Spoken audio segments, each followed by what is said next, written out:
Sawadee good evening and welcome to Thai PBS World. Tonight I'm Hatay Deshikitiranan.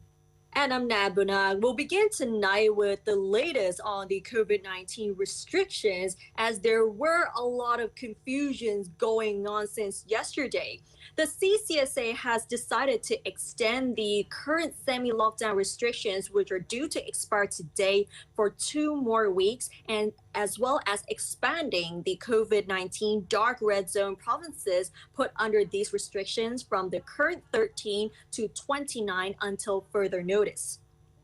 According to the CCSA, if the situation does not improve in the next 2 weeks, the restrictions may be extended until the end of this month. However, according to a Royal Gazette announcement signed by the Prime Minister yesterday, the semi-lockdown measures are being extended until the end of the month, causing confusions in reporting.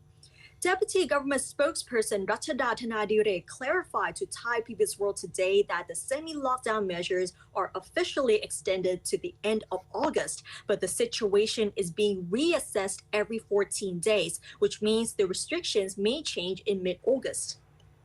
The extension and expansion of the semi-lockdown measures came amid continual surges in COVID-19 cases and deaths. So the 16 new dark red provinces are Tak, Nakhon Nayok, Nakhon Ratchasima, Prajop Khiri Khan, Prachin Buri, Phetchaburi, Phetchabun, ระยองราชบุรีลพบุรีสิงห์บุรีสมุทรสงครามสระบุรีสุพรรณบุรีกาญจนบุรี and อ่างทอง The number of red zone provinces has also been reduced from 53 to 37, and the orange zone provinces have been increased from 10 to 11. As for the restrictions in the dark red zone provinces include a nighttime curfew from 9 p.m. to 4 a.m. and people are asked to stay at home at all times and only go out to buy food and medicine or to see doctors or to get vaccinated. Public transport is allowed to operate at only 50% of seating capacity and enforce social distancing measures. At the same time, interprovincial travel is restricted. Sports fields, public parks, public swimming pools, botanical gardens, competition venues, art galleries, meeting centers, public performance centers, learning centers, museums, daycare centers, hairdressers, manicure, and tattoo parlors are to remain closed. However, for the convenience stores, malls, and department stores must close at 8 p.m. But despite all of this, the CCSA also decided to ease restrictions on eateries in malls and department stores by allowing them to open for deliveries only. Speaking of the high COVID-19 infections and death rates, Thailand recorded 17,917 new COVID-19 cases and 178 more deaths today, bringing the cumulative total since April this year to around 604,000. New records have been set almost every day over the past few weeks, but the figure is now decreasing very slightly. Currently, there are 208,000 people still receiving treatment across the country, while 13,900 new recoveries have been recovered today. And moving on from infections to vaccinations, some more good news here, as 1.5 million doses of Pfizer BioNTech COVID-19 vaccine donated by the U.S. government, which arrived in Thailand last Friday, and we already reported on it, were today handed over to the Thai government this morning, with Prime Minister Prayut Chan-o-cha and Public Health Minister Anutin Chanvirakul formally receiving it from the U.S. Embassy in Thailand.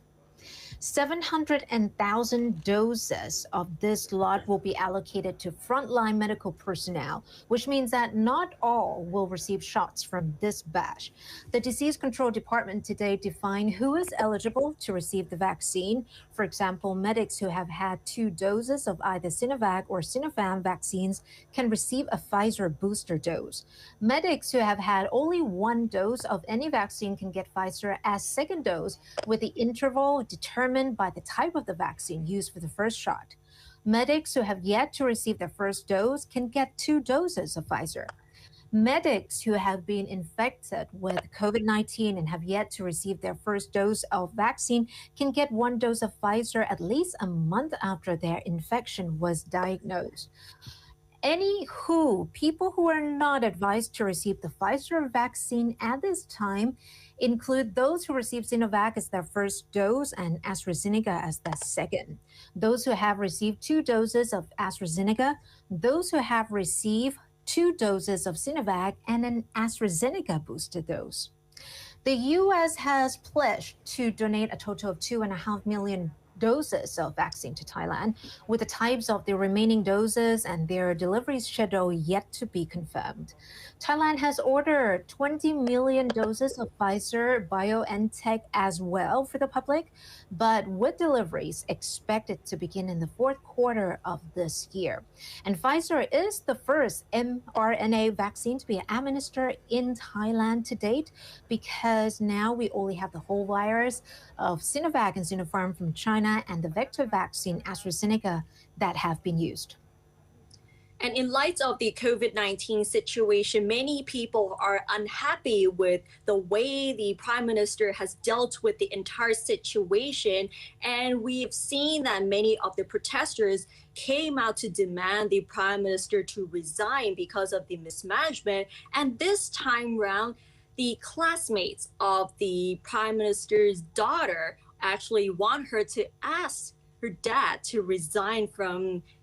his post as well. So former classmates who studied at the Faculty of Communication Arts of Chulalongkorn University with both twin daughters of Prime Minister Prayut Chan-o-cha have asked them to tell their father to step down, to take responsibility for his mismanagement of the COVID-19 situation and pave the way for a more capable successor. The plea is contained in a joint letter sent to Miss Ploy and Miss Plun by members of Class 40 of the Communication Arts faculty on Sunday.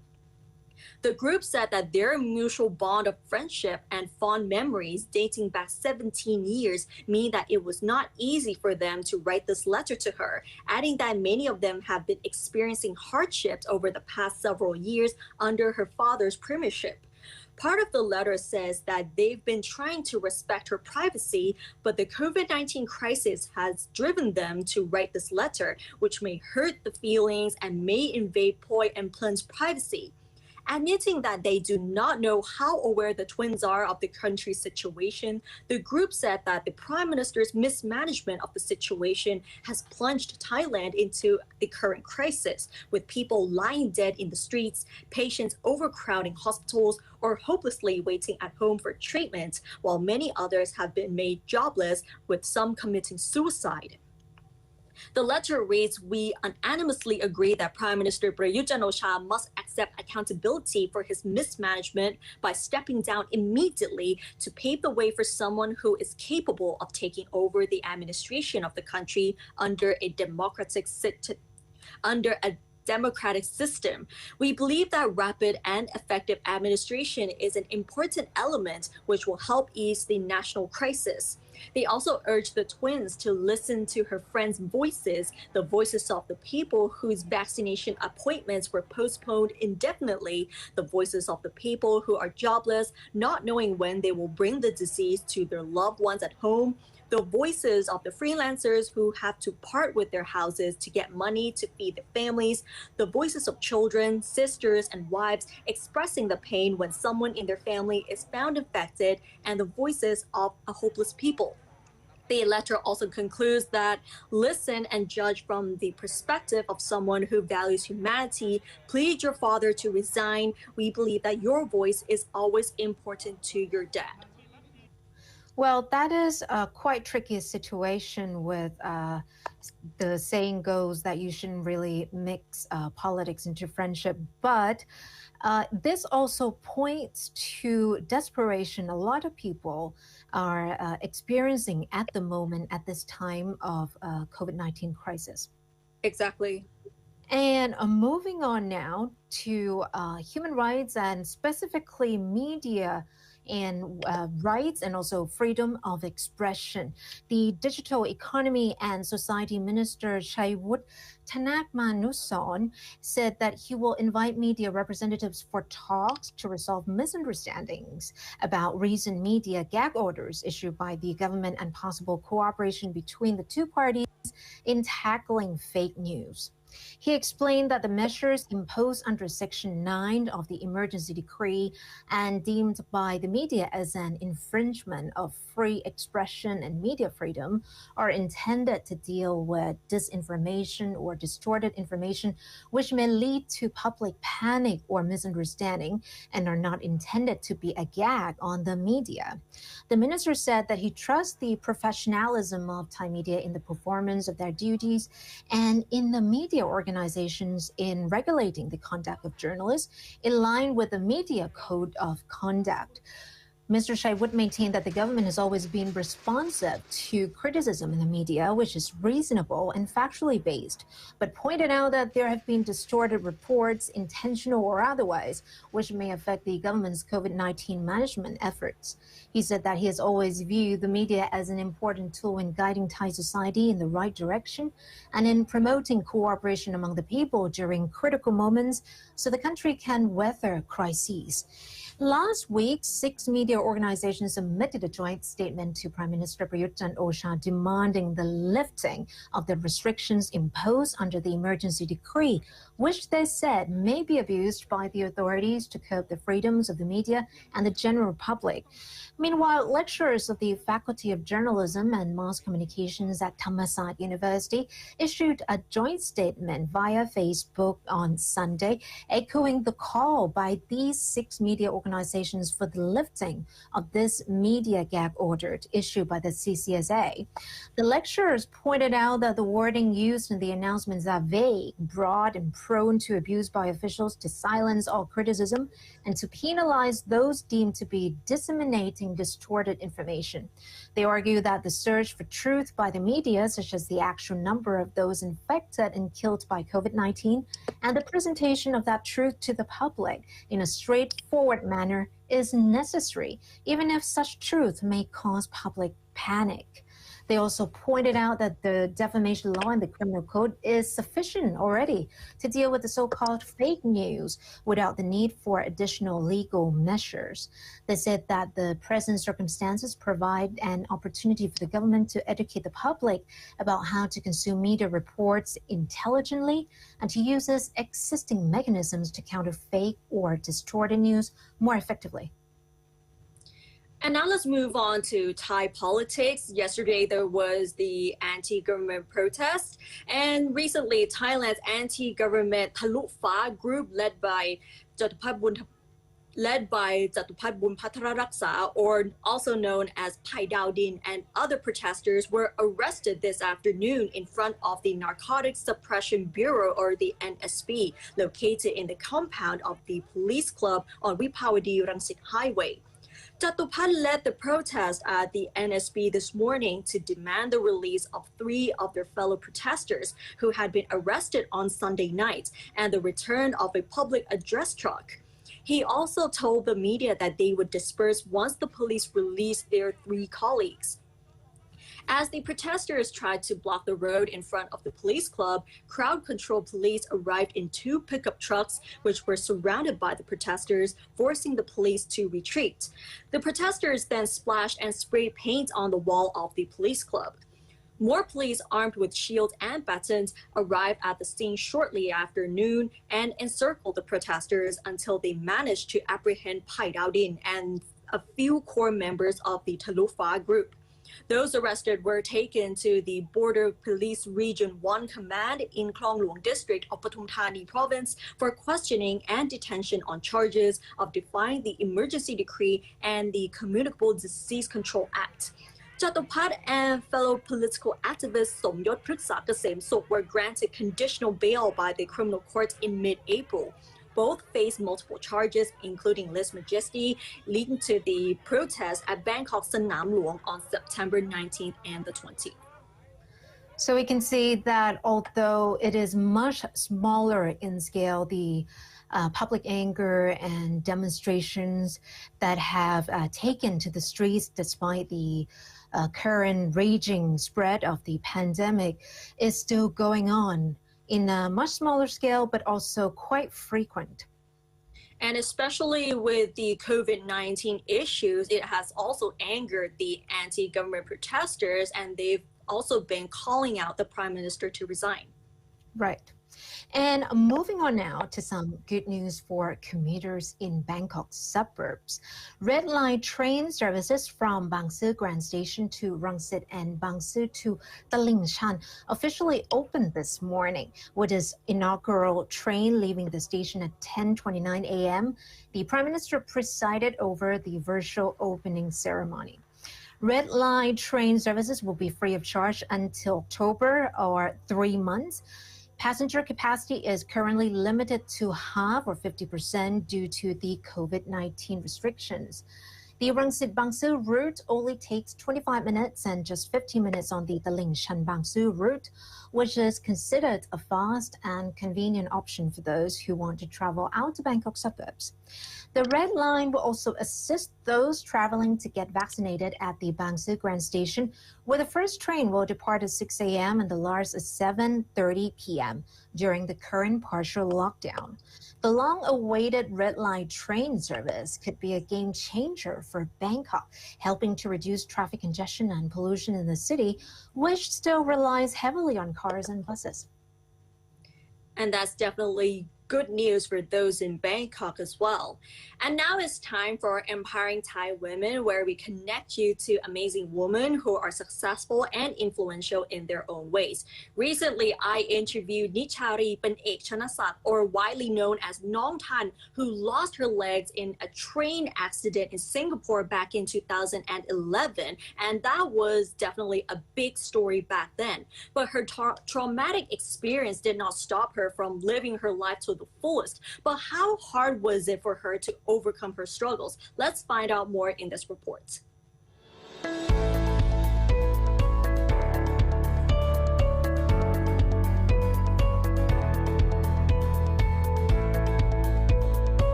สิ่งหนึ่งเลยก็คือน่าจะเป็น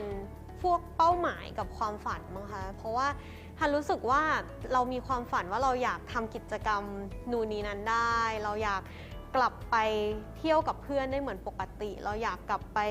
เรียนหนังสือได้เหมือนใครหลายคนหรือว่าสามารถไปบอกคนอื่นๆได้ว่าเราจบการศึกษาได้นะเราสามารถใช้ชีวิตได้อะไรเงี้ยน่าจะเป็นจุดนั้นมากกว่าที่มันทำให้เรารู้สึกว่าถ้าวันนี้เราแบบเสียใจกับอุบัติเหตุนะคะเราก็คงแบบหยุดกับบ้านเราคงไม่ได้พัฒนาทักษะอะไรแต่ถ้าสมมติว่าเราแบบค่อยๆปรับตัวเรียนรู้ไปอ่ะเราอาจจะเดินไปหาความฝันไม่ได้แต่เราอาจจะปั่นวีลแชร์ไปหาความฝันได้อะไรอย่างเงี้ย 10 years ago, Nichari Panek Chanasak was a 14-year-old student who wanted to study abroad to explore the world. Her journey began in Singapore with an unexpected turning point that changed her life forever. Nichari gained widespread attention in the news after she was involved in a train accident in which she lost both of her legs. This traumatic experience did not stop her from living a normal life. Nichari says she's lucky that her friends and family truly support her during the most difficult times, to a point where she almost forgot how hard it was to overcome her challenges. ซึ่งตอนนั้นที่เกิดอุบัติเหตุเนี่ยก็เรียกว่าชีวิตเปลี่ยนไปทั้งหมดเลยแหละเพราะว่าเราต้องกลับมาใช้ชีวิตในรูปแบบของคนพิการต้องกลับมาใช้ชีวิตในอีกวิถีหนึ่งเดียวทุกคนให้กำลังใจหมดเลยทุกคนไม่ได้แบบทำให้เรารู้สึกว่าเราเป็นคนที่ไร้ความสามารถทุกคนทำให้เรารู้สึกว่าเราแค่ยังไม่พร้อมที่จะทำอะไรนะตอนนั้นอาจจะให้เวลากับเราในการเรียนรู้แล้วก็เข้าใจเราอะค่ะแล้วก็ช่วยซัพพอร์ตเพราะเราเด็กมากๆแบบอายุแค่14 ปีเองอะไรเงี้ยเขาก็จะช่วยแบบเป็นเหมือนเป็นคล้ายๆเหมือนเป็นเสาหลักให้รู้สึกว่าทันมีทุกอย่างเหมือนเดิมแค่สิ่งที่ทันไม่มีคือขาที่หายไป Since then, Nichari has turned things around by becoming a motivational speaker, using her life lessons to inspire other people. It all began with a TV program where she was interviewed about the accident. Later, she was invited as a speaker on positive thinking, and the opportunities came along. ก็สิ่งที่ทันชอบที่สุดในการไปเป็นนักพูดเลยก็คือทันรู้สึกว่าสิ่งที่ทันได้กลับมามันไม่ใช่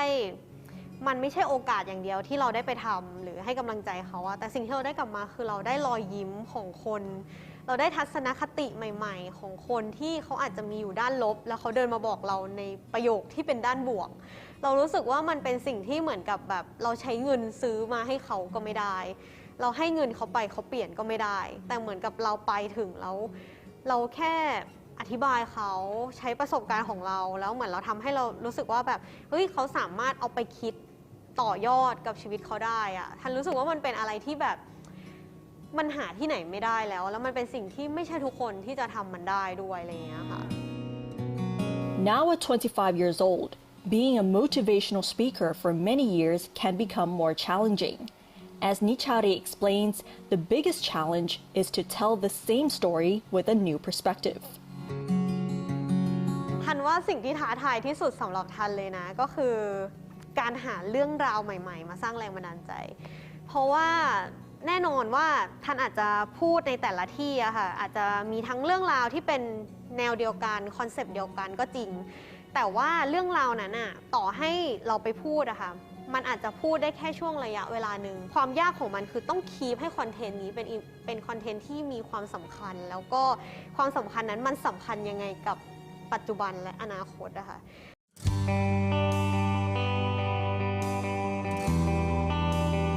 Being positive doesn't mean you never have negative thoughts or you're being overly optimistic. Sometimes, Nichari, who calls herself a positive thinking girl, admits that there are certain times where she is bitter about life. จริงๆทันว่ามันเป็นปกติอยู่แล้วค่ะที่ทุกคนเหมือนเป็นมนุษย์คนหนึ่งเนาะมันจะมีทั้งสองพาร์ทในชีวิตแหละคิดบวกกับคิดลบแต่ทันแค่รู้สึกว่าคิดบวกสำหรับทันอะมันเหมือนกับมันมาได้เร็วกว่าการคิดลบอะค่ะคือทันอะเจอแล้วก็มีความคิดลบเกิดขึ้นอยู่บ่อยครั้งแต่ทันรู้สึกว่าเมื่อไหร่ก็ตามที่เรากลายเป็นคนคิดบวกความคิดลบนั้นมันจะเข้ามาแค่แวบเดียวแล้วมันก็จะหายไป Nichari also thinks she's lucky that she has rarely been bullied or mistreated because of her disability. As she explains, many people found out about her through the news and understood her circumstances. She does, however, admit that she experienced some prejudice based on her disability in the workplace. Therefore, she wants to raise more awareness so that issues which disabled people are still facing can be fixed. ถ้ากรณีที่เราไปทำงานกับคนพิการเลยมันก็จะเป็นสังคมที่เหมือนกับทุกคนเข้าใจกันทุกคนก็จะแบบให้ความเสมอภาคกันแต่เมื่อไหร่ก็ตามที่เราไปทำงานกับองค์กรใหญ่ๆที่เขาอาจจะไม่เคยสัมผัสกับคนพิการมาเลยหรือว่าไปทำงานสิ่งที่เขาอาจจะเคยลืมนึกถึงคนพิการไปเพราะเขาเห็นว่าเราใช้ชีวิตได้เป็นปกติอะไรอย่างเงี้ยค่ะก็อาจจะมีบ้างในโมเมนต์ที่ทำให้เราจะต้องแบบพูดขึ้นมาว่าเราควรจะนึกถึงความสำคัญของคนพิการด้วยเพราะว่าถ้าเขามาเนี่ยสิ่งที่มันจะเกิดขึ้นเหมือนกับเราก็ต้องให้ความเท่าเทียมเสมอภาคกับเขาไม่ใช่แค่เปิดโอกาสให้กับคนปกติเท่านั้นอะไรเงี้ยท่านรู้สึกว่าในฐานะที่เราได้ทำงานในองค์กรหลายๆองค์กรแล้วเรามีกระบอกเสียงอะค่ะเราก็อยากจะให้สิ่งนั้นมันเกิดขึ้นกับปัญหาของเขาอะได้ถูกแก้ไขมากขึ้นอะไรเงี้ยถ้ามุมมองทันเนาะคือทันรู้สึกว่าผู้หญิงอะแต่ละคนก็จะมีบทบาทหรือมีความสามารถที่แตกต่างกันเพราะฉะนั้นทันก็เลยคิดว่าถ้าในมุมมองทันนะคะสิ่งที่ทันถนัดหรือว่า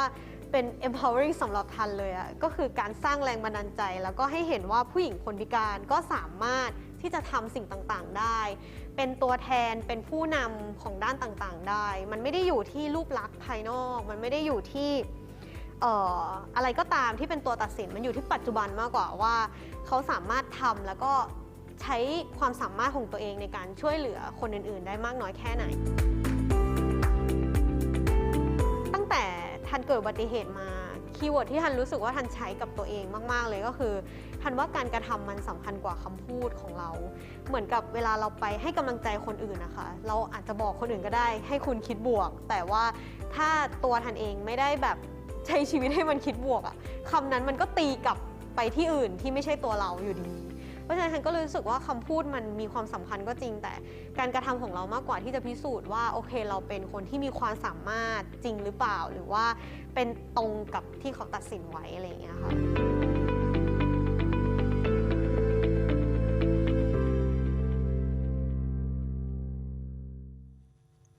ได้ that's definitely a very inspiring story here. And the most classic lesson that we've been taught throughout the years is actions speak louder than words.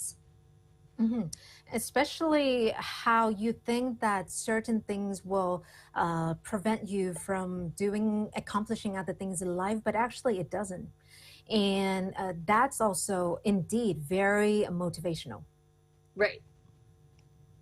And with that, we wraps up tonight's program. But don't forget to follow and catch us on Facebook, Twitter, Instagram, YouTube, TikTok,